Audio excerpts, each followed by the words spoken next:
Are you guys ready for some country cooking? Down home cooking up on the farm like Grandma used to make? Today I'm going to bring you a homemade meal that Danny and I picked everything out of the garden and came in and cooked it up fresh just for you guys. All my recipes today and every day come from Lily Missouri Klein, my great-great-grandmother, a Cherokee Indian from Clay County, West Virginia. Welcome to our farm. We live on 73 acres in West Virginia. I'm Melanie and I'm married to Danny. We're the Fosters. We have 73 acres and 37 Black Angus cattle.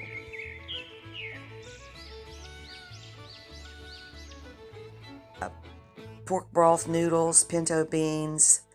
I'm going to start out with some crunchy cornbread. First, preheat your oven to 400 and heat your skillet on top of the stove until it's smoking. Then I poured in 1/4 cup of vegetable oil and turn the heat off.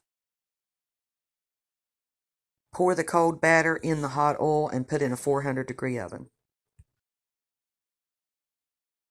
Now when frying your squash, use a smoking hot pan, 1/4 cup of oil, and I sliced mine lengthways and about 1/4 inch thick. Now when I'm frying my squash, I only use the water that comes from the squash to get the cornmeal and stuff to stick. And then I cut it about 1/4 inch thick, and then I place that in 1/4 inch of oil and 1 tablespoon of butter. I just use the water that's coming out of the squash to make all the cornmeal stick to it. These are some beans that I cooked 3 days ago, and I keep them in the refrigerator, and they just intensify in flavor the longer they sit. Mom used to say the more times you reheat them, they get better, but you know what? They just get better from sitting in the refrigerator. I love pinto beans. They're one of the most favorite things to eat in the whole wide world. Now, when I do my lettuce, I soak it first in water, and that makes it plump up and get more crispy and adds a little bit more texture when you're eating it. And then when you are making your broth, I adjusted the dressing to 3/4 cup of water, because if you use the water and you don't get your lettuce completely dry, it'll dilute your dressing. So I left enough room for that. I usually add crumbled bacon to my wilted lettuce, but today I didn't have any, and so you know what they say, cook what you have and do without, and next time it'll be better. But it was absolutely delicious without the bacon today. It just adds an extra zip and crunch and zest to your meal.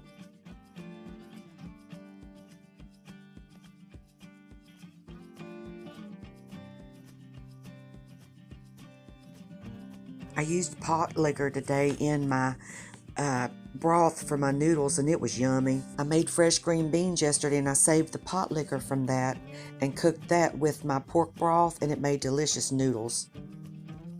This is the way my great-grandmother, Lily Missouri Klein, taught me to cook years ago on an old wood-fired cook stove that sat catty-corner in her kitchen.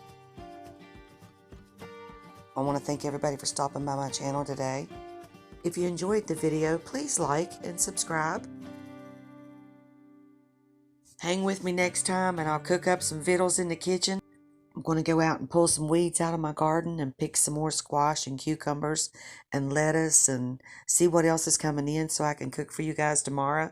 Maybe squash fritters. That sounds good. Just always remember, it's better when it's made homemade, fresh from scratch, and it's best out of the garden. Y'all come back now. I'll see you on the next video.